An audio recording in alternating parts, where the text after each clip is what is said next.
Wake up, Jax. It's project day. It is.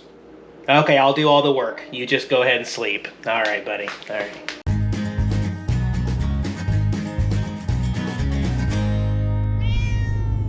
How we doing, everybody? Yeah, lots and lots of projects today. Are we nervous? Yeah. But before we get started and all that, big thank you and shout out to Bespoke Post. Thank you for sponsoring this video today. Bespoke Post is a monthly membership club that you can join and get boxes of really neat, under the radar, top shelf goods. And they will send right to your door every month. It's like Christmas every month. See what we got. So each box is apparently packed with $70 or so, or maybe even more, worth of valuable stuff, and you don't know what you're gonna get. So we're gonna open this up, try not to cut myself open, and see what we get this month. A little piece of paper that says enjoy. Beer, booze, stuff here. Did I get a booze box here? What the heck? It's like a whiskey barrel. There's a bottle. And there's another box here, too. Let me open this guy up real quick. Let's see here. Ooh, and a little handy little knife sharpener in there. Oh, nice. Opening a knife with a knife. That's what I'm doing. Wow, that is really nice. And it comes with a little case there, and the sharpener, of course. That is a really handy little pocket knife. Now I can open my next boxes.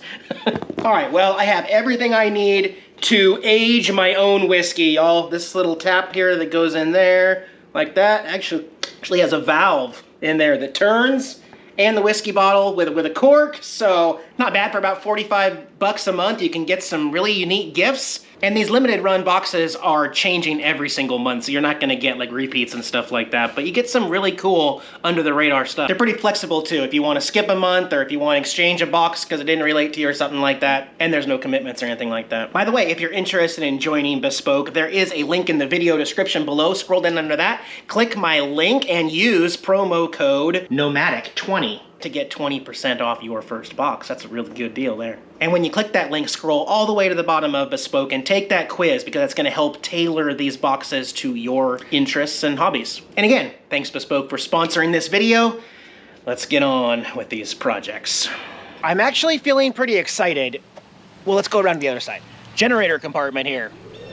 The reason I'm very, very excited is because my viewers are very helpful sometimes, and one of my viewers, Vince, turned me on to a YouTube video where a gentleman had a fix for a generator that had a very similar problem, and a story that he had heard from tons, and I mean, his story is so amazing. It's like, yeah, there's no code, it just gives you a generic code 36, it just shuts off randomly. It could be 10 minutes, it could be 2 hours, it just shuts off. And like all these people that had their generator rebuilt and spent 4 or 5 different weeks in the shop and $3,000–4,000 in all these parts, and then they leave and it still has the same problem. And so Vince showed, I think it's Dave Vegas RV.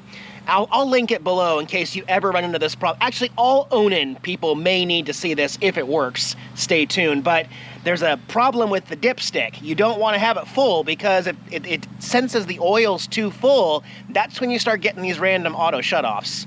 So you really want to have the oil line at the minimum line, or like maybe at the 1/4 line of that dipstick. So I'm going to try that today.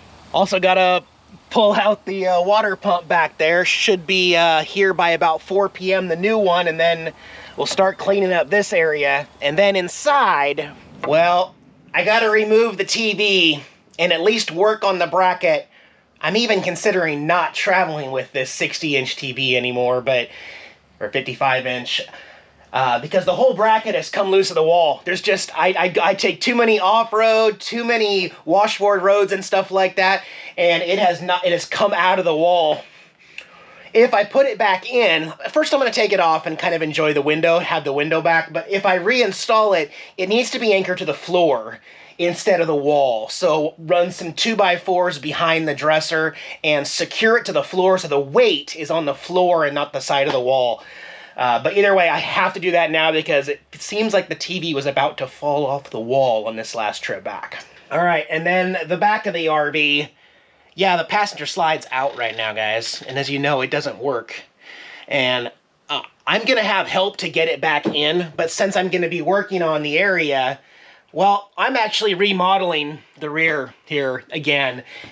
And yes, I have the control board off because the water pump, I wanted to make sure that there was power at the pump switch right here. And then I pulled out this guy. I'm like, the heck is this weird blue thing? I typed in the model number. It's a tracking device.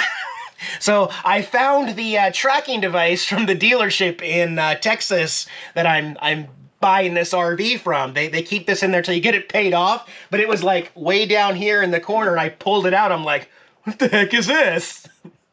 I think like legally and everything, I'm not allowed to remove it or anything until I get the RV paid off. So we're just gonna tuck that back in there, and hopefully the dealership is not selling my location to my trolls and haters. But, so what's going on in here? I've already remodeled this bedroom once because of this stupid slide. I'm gonna change it again. And I'm gonna make it work best for me on the road. So the full mattress that was here, I brought inside the house, and that's in the bedroom. I've ordered another low mattress, not full, but a twin size. It's still 75 inches long, so it'll be the same length, but instead of 55 inches wide, it's only 39 inches wide. It's just me and Jax, you know, and that way when the slide comes back in, I'll have more of a walkway. But I'm also going to do another thing. Okay, I'm going to pull out all this stuff, and we've got the water heater is under there.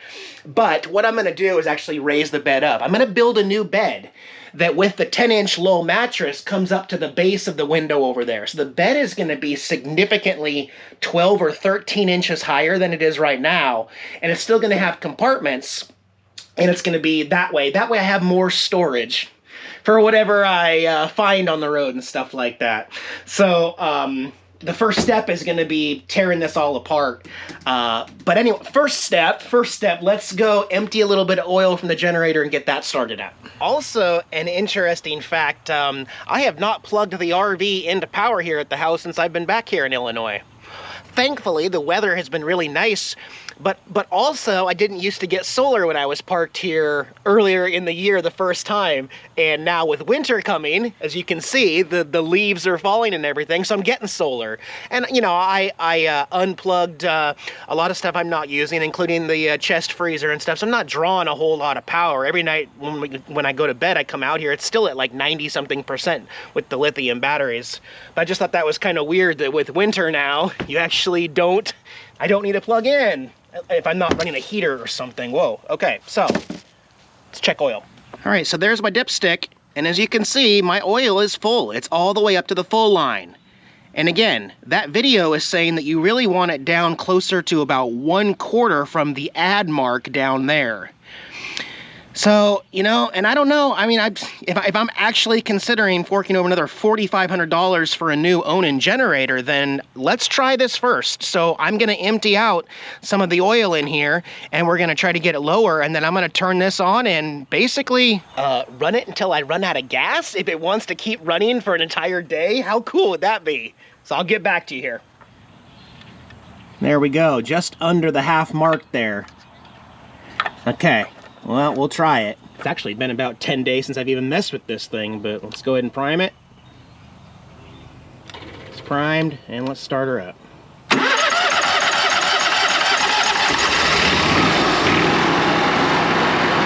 Onan does say that you want to run it with that cover on, because we're duplicating everything else, so we'll see how long that lasts. It's kind of going to be a noise issue as I work on other projects outside at least, but let me pull this pump and then I'm going to hook it up to a 12 volt and make sure that's really the problem.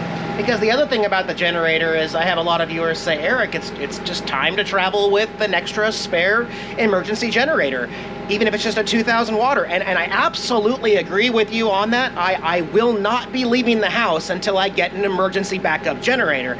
However, if this generator still doesn't work, then it's not an emergency backup generator. It would be my only working generator. So I still would like to either get this Onan back working where I trust it, kind of, or replace it. And then also, yeah, maybe even get a little Honda 2200 or something like that. It doesn't have to power my air conditioning.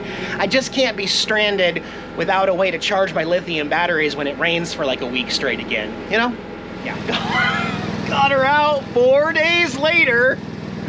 Oh my gosh, it doesn't help that every screw in here is rusted through and breaks if you do get the head of the screw on it, but then the rest of them are actually all stripped anyway.